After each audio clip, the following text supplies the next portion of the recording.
Get 'em. Welcome, folks. Y'all come on in and make yourself at home. This here, well, this is the Rolling Thunder Podcast, your home for all things Rolling Thunder.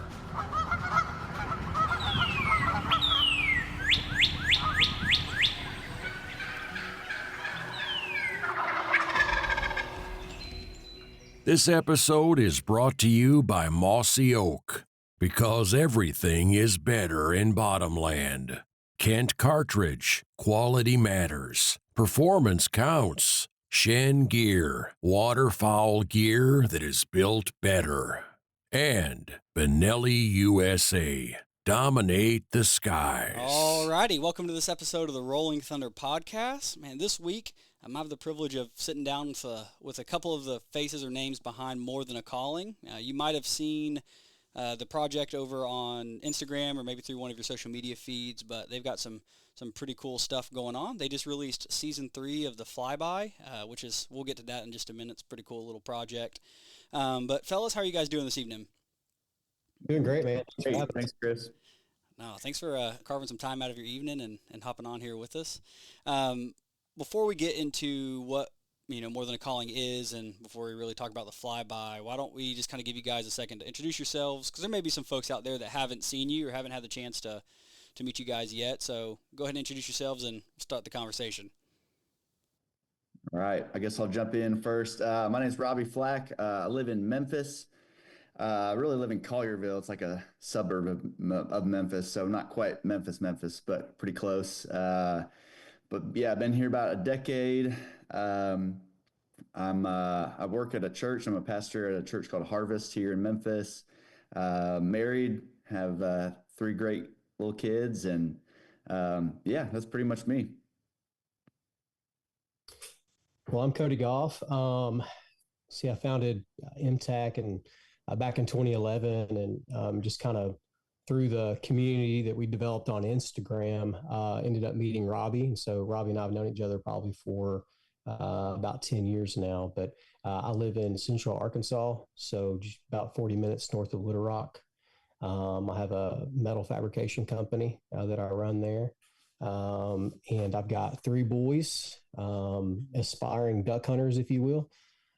They're 6, 3, and 1.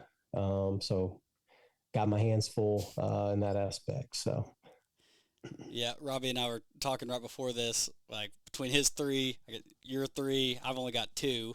My wife's begging for more, but yeah, it's real easy to keep your hands full with all the little ones running around. All right, so Yeah, go ahead. I was gonna say, Cody and I used to do a lot more hunting together before kids, and now we both have 3 kids. It's amazing how your time just gets, sucked up. You don't quite have the time to get in the woods as much as we like. Well, and 2, a couple weeks ago in the first split, Robbie and I got together, and he's like, "Hey, I'm going to be in Arkansas if you want to hunt this day or whatever." And I was like, "Sweet, can I bring my kid?" And he's like, "Yeah, sure." And of course he's 6, and so it's almost like a guy saying, "Hey, man, can I bring my dog?" It's like, is that dog going to be barking the whole time? Is he just going to back into the water? What's going on? But it was cool. It was a real laid back hunt, but that was the second hunt to be on. So he kept asking where the birds were the whole time, and asking that same question. He did good. There wasn't a whole lot of birds to talk about, but he was pretty well behaved. Yeah, it seems like it's a little bit easier to keep kids and young dogs entertained on those busier hunts. When it gets slow, it gets tough. Yeah, you got to bring plenty of snacks, and fortunately we were on dry ground, so he was out, moving around, dancing and whatnot. Nice. So, how's y'all's duck season been so far? Ooh, I'd say up and down. We've had a couple good hunts. Haven't had much water, obviously. I primarily hunt over in Arkansas, and just with lack of water, it's been a little rough lately. But we've been getting some rain, so I'm optimistic. Yeah, as we hunters tend to be about going forward. But yeah, up and down so far. Man, for me, last couple of years have been not much hunting on my side, but I used to, when I was younger, I used to kind of look up to those guys who were hunting all the time, and then they had kids and they stopped hunting. And I just thought that was the craziest thing. Like, man, that must stink, but, it's actually such a great thing, to have kids and, waking up on a rainy Saturday morning, sleeping in, making breakfast, those types of things that, I thought would have been crazy back then, but truly enjoy it. So anymore when I get to hunt, it's very, very few and far between. But I think we're going to do a little bit more of that this year now that my son's, a little bit older, and I can carry him along. So, but yeah, I plan to do some more hunting January. And really just depends on if Robbie invites me or not, if I'll go. So obviously we're all duck hunters here. The flyby and more than the callings, like obviously associated with waterfowling. Like, have you guys duck hunted your whole lives, or how'd you guys get your start? And I had a buddy in school, one of my best friends. We both deer hunted a lot, and his dad lived on top of Pettigene Mountain, and just below it was the Arkansas River, and there was some like little drainage ponds, like overflow ponds off the river, and there was a slough that ran back off the river, and his dad would farm cattle out there on it, and so we'd have permission to get to go out there, and I guess when I first started, was seventh or eighth grade, and I got to go with him, and of course that spoiled me, going to private land and having birds all the time, and but that's kind of how I got my start. My dad was more of a deer hunter and a fisherman. So I kind of got introduced to waterfowl, by my friend there. And so we just kind of buddied up and hunted a while there during school. And I remember during high school, just going around local places right before school and trying to get a hunt in before we were late. And of course, a lot of days we were late, but back in my running around eager beaver days, I guess you could say. But yeah, that's kind of how I got my start. I actually grew up in Kansas. I've lived in Memphis about a decade now, but I grew up in Northeast Kansas, and it's ironic because I did not grow up hunting at all. But Northeast Kansas, for those that know, is like some of the greatest hunting land like in the entire country for whatever you want to hunt. My dad wasn't really a hunter, so I never really got into it. I actually didn't start hunting at all until college. I was basically just playing high school sports and all that. But started hunting in college with some buddies. It's actually cool. So part of our story with More Than a Calling is obviously trying to use waterfowl hunting to help people grow in their faith, to build relationships around Christ, and maybe introduce people to the gospel. And it's kind of cool. So I really started and grew my relationship with God in college, kind of had a real spiritual awakening later on in college. I'm kind of, went the way of the world there for a while. I was at Kansas State University, but started following Jesus in college. And some of my best friends after that were actually really big hunters. So they just kind of took me under their wing, started helping me grow spiritually and introduced me to the hunting world. So yeah, we started, mostly just kind of chasing ducks on different farm ponds and whatnot. But yeah, it was awesome. That was kind of my start, was in college, and then got more serious into it, I guess, when I moved to Memphis and started hunting in Arkansas, kind of the mecca for ducks, I guess. And so yeah, that's kind of where it took off for me. Oh, that's super cool. Yeah, I was an adult onset duck hunter as well. So we grew up hunting and had, outdoors, like we were outdoors people. Like my granddad used to raise bird dogs. Like there was always bird dogs there at the farm, but we just never duck hunted. And so, yeah, I was an adult onset believer. Like I was an adult before like the Lord saved me, and then I was an adult onset duck hunter. So it's kind of cool to see, like looking back on it, how intertwined those two things have always really been.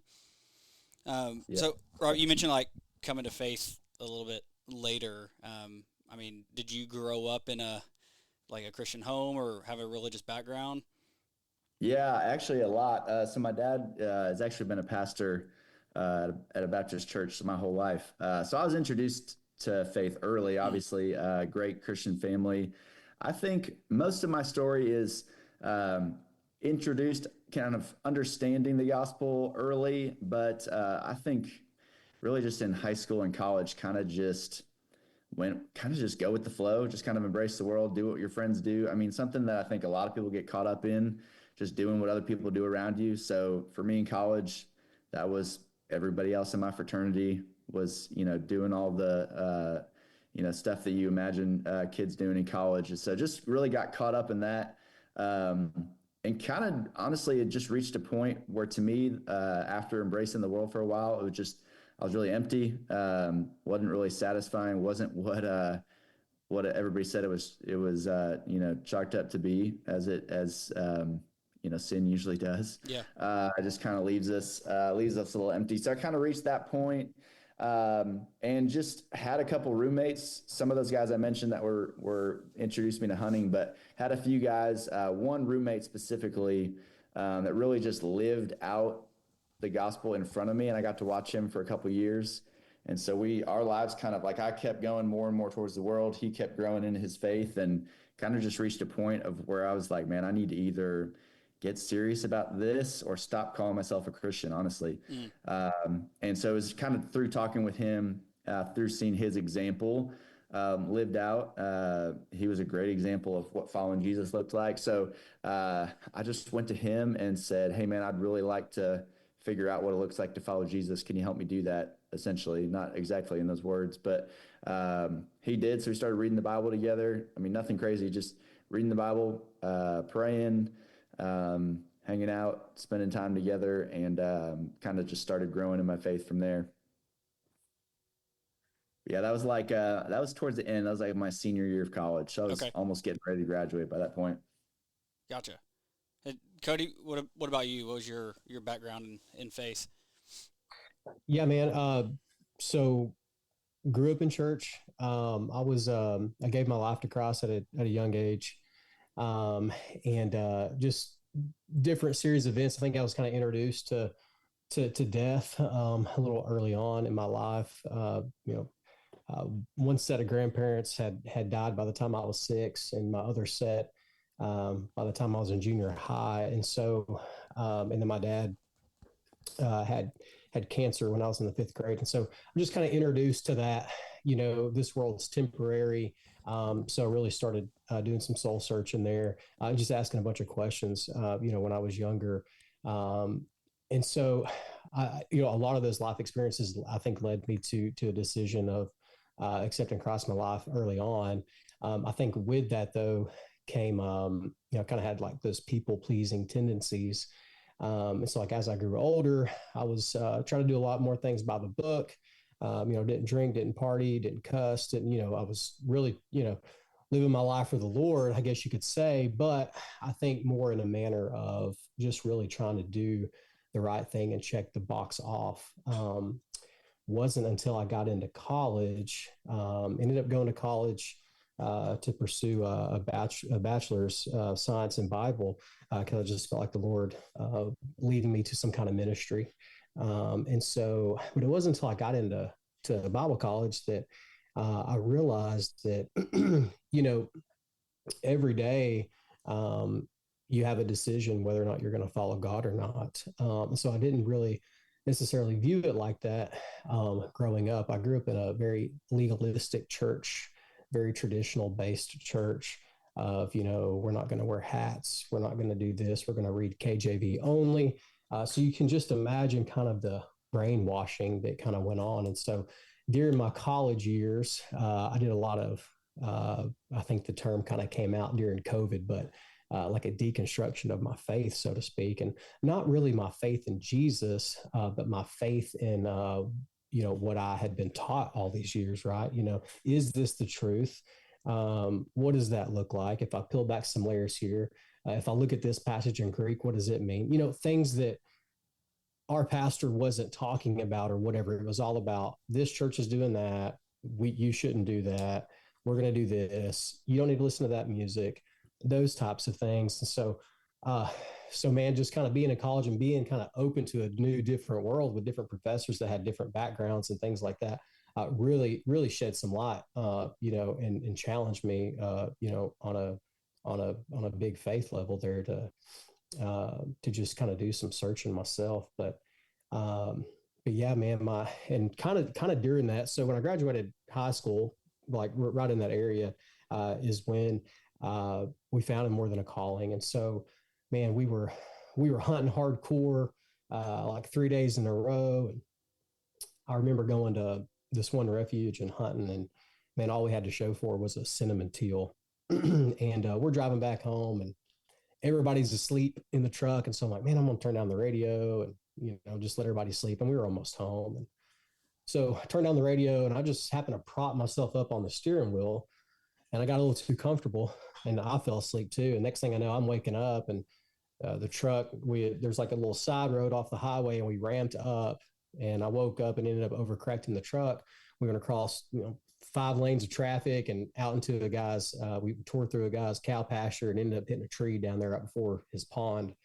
And I just remember going, wow, what are we doing? Like, are we literally chasing birds so much that we are just physically exhausted, to the point of death?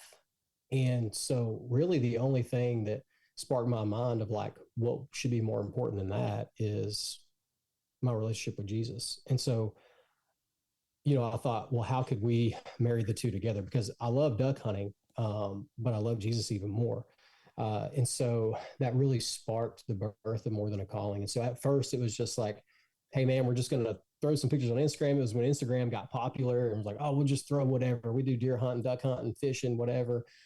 So we were just kind of going everywhere. But through social media, I was talking to a guy today, just the pros and cons to social media. But man, I've got more good to say about it than bad, just because I met Robbie through there, and all the guys kind of intertwined in with More Than a Calling. We met through social media, over 10 years ago, and so through all that, we started kind of focusing in more on waterfowl and just using waterfowl as our platform.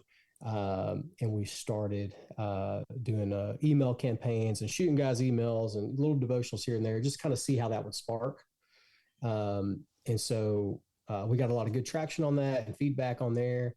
And then we decided, hey, why don't we kind of take this back to the basics? Let's get something tangible and turn this thing into a devotional book, just something that makes us sit down, makes us open something up. We're reading scripture, makes us open our Bible, things like that. And so it just brings you back to that authenticity in a world that's so fast paced. We're listening to the Bible on our AirPods while we're working out or while we're doing something, and we're not taking the time to really sit down and meet with Jesus. And so that's kind of the reason for the flyby. And more so on season 3 of just really meeting Jesus at the table. So, like, social media was how the two of you guys got connected. Like, Robbie, did you come across the project and get connected with Cody that way, or how did y'all get connected? Yeah, I had some friends in Memphis that had, I guess, known Cody, heard about More Than a Calling. They kind of said, hey, you'd probably be interested in this. You like Jesus and duck hunting. So I just reached out, and I think one of the cool things that Cody mentioned, probably one of the reasons why More Than a Calling has, connected so many people is there's just a lot of people, I think, that are passionate about duck hunting, obviously, but just a lot of really solid believers kind of in this, hunting, in the hunting industry. And it's something where whenever you combine those two things, I think it brings people out of the woodwork. And I think people are just looking for that connection. So yeah, I just reached out to Cody and said, hey man, if there's any way I can be involved in what you're doing, I'd love to. And we're only about 2.5 hours away from each other. So we met up at some point and kind of hatched the idea of the flyby. And I'd actually totally forgot that we had sent out those emails. We had like an email listserv for a while there. That was the OG flyby. It used to just be like an email listserv and turned into a book. But yeah, that's been the cool part for me, is getting to know Cody and some other guys, get to work with them, and just kind of try to be creative with, hey, how do we use waterfowl hunting as a way to spread the gospel, get connected to other believers, even come together. We've done some hunts together. We've visited each other, just trying to grow friendships and encourage each other in our walk with Jesus. So yeah, I mean, I'd say at its core, it's about connecting people and pointing people towards Christ. So that's been awesome. So what year? When did season 1 of the book actually come out? What year was that? Man, I think season 1 didn't come out until 2020, 2019, I was 2020. thinking it's like 4 years ago. Okay. Yeah, I sure. Um, I was late getting season 1. I think it had been out for a little bit before I actually came across. I'd seen it, like seen you guys on Instagram, but it took a little bit before I actually physically got a copy. But I was trying to remember what year that was. Mm-hmm. yeah, so I mean, you can get them in whatever season. They're not chronological, or anything like that. This is kind of the first one that we've kind of had a main theme throughout the book, of just kind of bringing things back to the table, inviting Jesus in to sit with you, just really kind of focusing on that one-on-one time and relationship with him. So, and I think, as we go on and do different seasons, I think we'll kind of do that, kind of pick a theme, just kind of hone in on that theme a little bit. But yeah. So mid episode, I guess, plug, like if anybody's interested in picking up like a physical copy of the Flyby, how do they do that? Yeah, so you can go to Amazon. So if you're a Prime member, you can get the Flyby on Amazon for a 2-day Prime. So it's a print on demand. So you can order as many as you want. Yeah, so you can do that. If you go to our website, click on the link, it'll take you back to Amazon. So we don't ship any out. We did early on in the early days of shipping it out, but when you're having to purchase stock and keep things on the shelf and buy packaging and all that stuff, it became a headache. Mm-hmm. So we really just wanted to get the Flyby to everybody, who wanted it with ease. But yeah, it's not like Cody, you had anything going on, in life in general, like that you didn't have time to go out and package a bunch of Flybys and ship them out. So. Hey, we were packaging dirty divers and packaging Flybys, baby. Yeah, I feel like season 1 was kind of like, hey, let's do this. Like, let's put this together. I feel like it came together really well. Some really good writing, great photography. I feel like season 2, we kind of hit our stride. I think we had a little bit better idea of just the whole process. So season 2 has a bunch of them in there. It's awesome. And then, as Cody mentioned, this last one, season 3, that just came out like last week, I guess, is kind of around a theme. So at the table, I guess, is the theme. And I just feel like, I mean, whether you're a hunter or not, but especially for us, I feel like if there's one thing we need to do is just slow down in life sometimes and just pause. And so I feel like at the table, that theme kind of, in a way, it's like the theme of pulling up. I mean, you can take it in a lot of different directions, but the first things that come to mind for me are just pulling up at the table with a Bible, slowing down in the morning with some coffee or whatever, but just spending time with Jesus and making that kind of the basis of everything in life. And then I also really like at the table for just pulling up around the table with other people, other guys, whether that's hunting camp or around a fire or like we're about to do Christmas dinner. I think, pulling up with family around the table, there's just a lot of great stuff that happens around a table. So that's where relationship was built or is built. So we tried to focus on that in season 3. I think it came together really good. I think this is probably the best photography of any of the seasons as well. I think that's top notch. Yeah, for sure. Yeah. So we had a ton of talent in there this year. Our front cover design is again from Teddy Kelly. So Teddy Kelly has actually his images have gone on the front cover every season. There's just something about his photos that just, I mean, capture what the front of the Flyby should look like. So he made a post the other day, and I think Sitka reposted it or something. And I messaged him, and I was like, "Season 4." Nice. And he was like, he said, "That's what I was thinking." So, yeah. You're the biggest Teddy Kelly fan that exists. Good reason. Yeah. So as you open the book, you'll have an image on the left side. So Most images are portrait. So you have an image on the left side and then devotional on the right, and it kind of continues that theme every 5 writings. And then in between the 5th and 6th writing, you'll have a full page, horizontal landscape photo in there. And then it's kind of back to a photo and writing every other page. And so that's kind of the format and the layout of it. Something that we're probably going to do too, because I've heard a lot of different churches and church groups saying like, hey, we got this book and we went through it in our small group and things like that. So something that really I haven't even talked to Robbie about it yet, but spilling the beans now, Rob. We're probably going to, put together a good kind of, have every writing have questions per writing. So just kind of some challenging questions, some kind of, introspective things that, if you want to take the book and go through it with, the guys at your hunt club, or if you want to go through it with the guys in your small group at church, that you'd be able to do that and actually have a guide to go by. So that would be available on our website, just a downloadable PDF. So yeah. Sounds like I just picked up another writing assignment that I didn't even know about. Rob. Yeah, surprise, you got some work.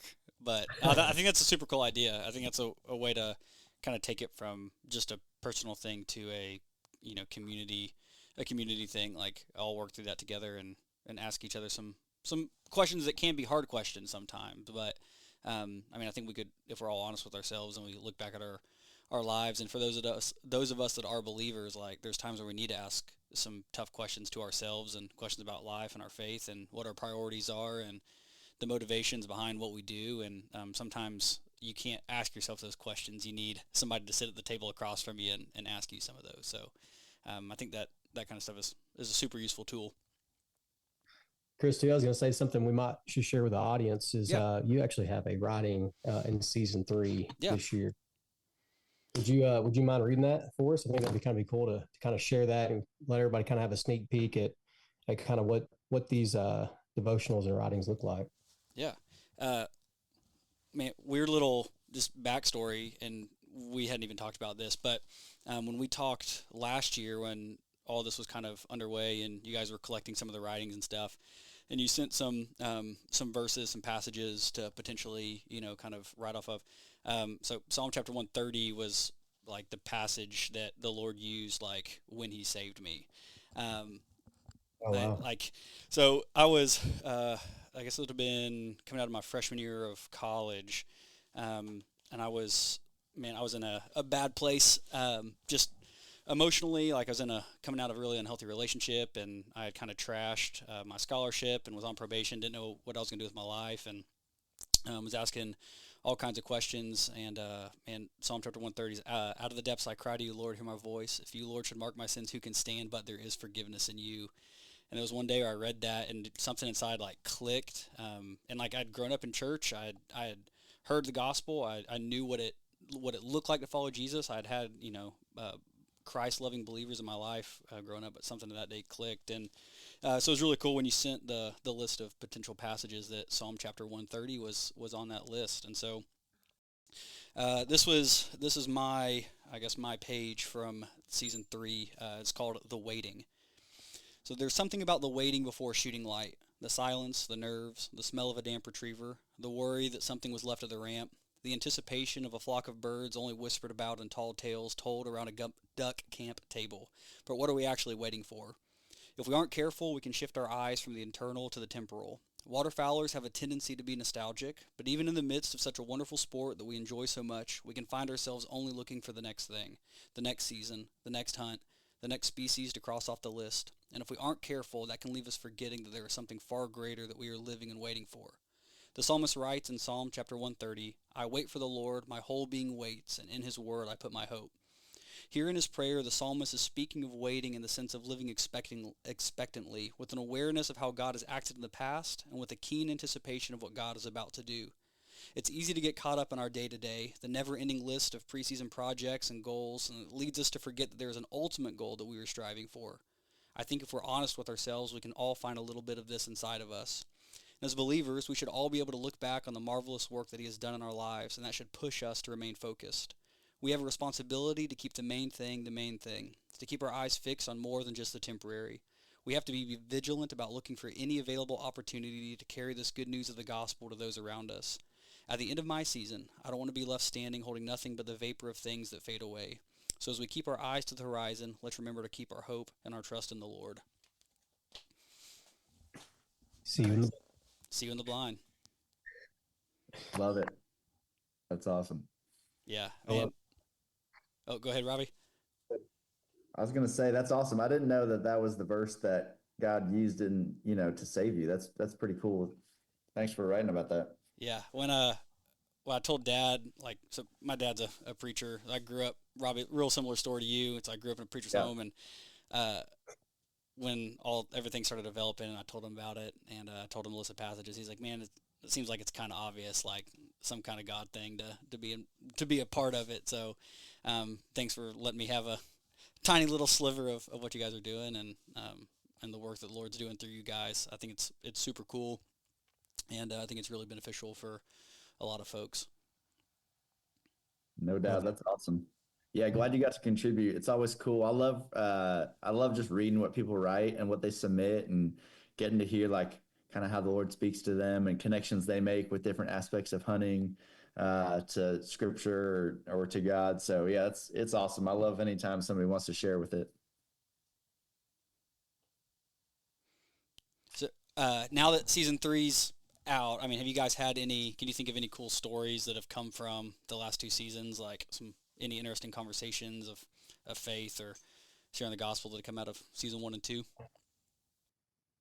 So I had a girl. She's actually a contributor, but she reached out a couple months ago, and she said, "Hey, I have a praise report I had to share." She said, "I gave someone season 1 and 2 a few years back, and he told me this morning he had asked a couple people he hunts with if they would get them and do them together." And so she just said, "Man, I love that so much. Just think of how the Lord works in someone's life, and just keeps going. Just from one person to the other." So it's just cool that she's running into people that are saying, "Hey, we're sharing the flyby with these people." And so it's just cool that it's almost like it gives guys and girls just an avenue just to kind of relate to other waterfowlers, and just to be able to say, "Hey, I too love to hunt, and I love Jesus." And so it's just cool to have that kind of bridge, that we bridge that gap, because a lot of times, it's just hard to start those conversations with other people. Like, what do you say? You say, "Well, I mean, hey, do you go to church?"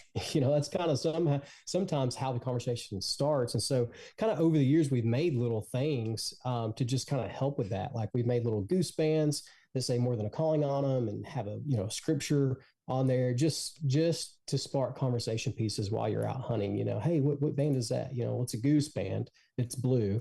But anyway, they can share with them the verse on there. Hey, more than a calling, check them out. And so it's just kind of cool to be kind of that segue in the outdoor space of people being able to kind of relate to other hunters in that aspect. So just really neat stuff. And just along with that, just just all the people using them in their churches for studies, and just pass them out at Christmas. And I know there's just been several reports of people, getting them for stocking stuffers and things like that. And, so it's just really, really neat to hear. Mm-hmm. Yeah, it just gives, I mean, this is a great thing about social media too, just getting the word out, where there's been so many people that'll ask me like, "Hey, I saw that more than a calling thing. What is that?" And then it just gives you, as Cody was saying, a perfect jumping off point to say, "Hey, where are you at in your faith? Or do you ever, read the Bible?" I'm thinking of one guy in particular. We were hunting in Oklahoma opening day like a few years ago, and that was how the conversation started. And it turns out with him, telling me his entire life story and saying, "Man, I just never really read the Bible, would love to, don't really understand it." And so I got to send him a bunch of, other things, book ideas. And so, I think it's just a way for us to be able to, bring it up, have guys ask about it, and just kind of normalize talking about Jesus when you're duck hunting. I think is probably one of the missions we're out to do. Yeah. Yeah, Cody, you said like sometimes it's hard to start those conversations, especially like if you've got a group of hunting buddies that you've been around for a long time. Even as a believer, like we're not perfect and we make mistakes and we don't always get it right, and so sometimes it's hard like knowing, man, those guys saw me screw up. Like they saw how I acted the other day, and even though it was wrong and he recognized that, like then it's hard to have the follow up like, so yeah, you guys going to church, this weekend, but that's what it looks like to be following after Jesus. Like it's a progression as the Lord works in us and slowly makes us look more and more like Him. But stuff like this is a really good way to have those conversations, and to keep it not focused about ourselves and whether or not we're getting it right, but to point it back towards Jesus because He always got it right. So. Yeah, That's good. Yeah, and I think too there's just there's some grace to be shown, yeah, and things like that. Because I mean, everybody's in different aspects of their walk or yep, in different points of their walk. They still might be on the milk, where this other guy's on the meat, sure, things like that. And so, yeah, man, just and that's kind of the fun thing about waterfowl hunting is you're in a duck hole, you're in a blind together, everybody's talking, everybody's doing whatever. At the end of the day, we all have a common thread, yeah. and that's Jesus. And we love shooting ducks, so it's just neat. It's neat to hear those things and just conversate with guys about that. So you kind of hinted at some things that might be coming down the pipe, some study guide style questions to kind of go along with the flyby, or at least with season 3. Any other cool projects or stuff in the works? Yeah, so we're going to be in the process here shortly of just trying to get season 1 in an Audible version, whether that's on actual Audible or doing something like just having a podcast on Spotify where it's just solely just reading a flyby. But we'll probably do that. We won't release that right when we release a new season. We'll kind of be a season or two behind. So now we'll probably put up season 1, the Audible version. If you guys want to get it, hear it, listen to it, driving down the road, to the duck hunt spot if they want to turn it on, those kinds of things. So I'd say we'll be doing that, and then really just kind of keep this format going. I really like the format, and just kind of giving people some quickish reads. I think each writing is somewhere between a minute and a half to 2.5 minutes. Each writing kind of varies there, but really, honing in and focusing, on that devotional side, and just really trying to craft that in a way that really resonates with people, and just kind of getting them back to the basics of their faith. Yeah. Yeah, that's super We cool. get a lot of questions too, just on that topic with, kind of the future, but we get asked a lot like, hey, is there ways I can be involved, or how can I, contribute to More Than a Calling? So, I mean, we'd love to continue to put out seasons of the flyby. So if writing's your thing, we could talk about how to, have you contribute to the flyby, maybe season 4. Obviously photography as well. But I'd love to, also just put the word out, or put the idea out of, man, if you want to be involved with More Than a Calling, get together with guys you're around, use the flyby to maybe say, hey, grab 4 or 5 of your buddies and get together and read one a week, talk about it. But I think we're just, we're kind of on our desire is to, for where they are, not necessarily just to try to do stuff with the flyby with us, but to use it as a tool for you to start those conversations, maybe help you grow and, just living out Christ in front of the guys that you're around, where they will see you as somebody that they should go to when they have questions about, God or spiritual things. So really just trying to create like kind of a network of believers who are all committed to Jesus and want to use hunting as a way to spread the gospel. So I guess people can do that literally wherever they are. Yeah, heck yeah, that's awesome. I think it's a really good way to look at it too. Like, man, there's some ways to get involved, some opportunities for folks that want to partner with it, but like, look at this as a tool for you to, like, take the gospel, like, take this message out, not look at Mm-hmm. just turning it back to more than calling, but like take this and run with it. I think you guys have done a really good job at giving folks a tool, if they take advantage of it. And like the photography, the artwork is fantastic. So even if you're not much of a reader, like even if you don't feel like you want to read a book, like you should buy it just to look at the pictures because they're super cool. Mm-hmm. So we mentioned, you said the Instagram, it's at More Than a Calling, website that if they don't want to go try to find it on Amazon, is it morethanacalling.com? Yep. Yep. Yep. Just www.morethanacalling.com. It's More Than Calling on Instagram and Facebook. Yep. That's kind of where we hang out most of the time. Yeah. Cool. And I know, I think you guys still have some hats in stock. Can folks still get those blue goose bands? Do you guys have any more of them? So we don't have any of the goose bands right now. They are on order. Okay. They got a few people have some events coming up, so they've kind of requested them. So Nice. we're High demand. back, high demand, and then we actually have some new hats out right now. They're like a green loading hat, Cool. with the MTAC duck on it. So flee over there now. Get your hats while they're there. Yeah, get them while they can. Stay tuned wait for those goose bands to pop in stock, Right. because I'm sure those suckers move pretty quick. Yeah, they're really cool. Yeah. Cool. Well, I mean, before we hop off for the night, we've talked flyby for a little bit. Let's close it. Talk about duck hunt a little bit. Y'all tell me about maybe your first duck hunt or an early duck hunt you remember. Good, bad, ugly, whatever. Ooh, that's good. Rob, I'll Going let you take that one.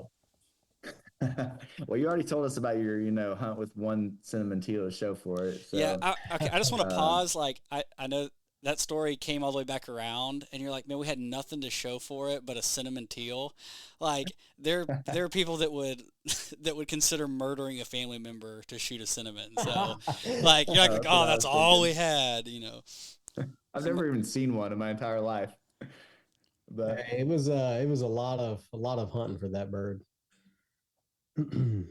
like I said, I grew up in Kansas and where there's some, epic duck hunting. I think the first place I ever hunted was a farm pond behind my friend's house, and they had built a little blind back there. And I mean, I had like no camo. I was wearing like a red jacket.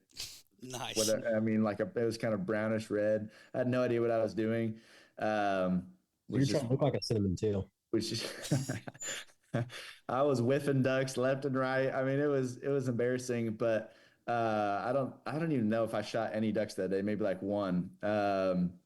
All the other guys were crushing it, but I mean, I will just never forget the first time. It was like you just see ducks flying at you, your adrenaline's going everywhere, and I just remember thinking like, man, I can't believe they let you shoot these things. Like Mm, this is amazing. yeah.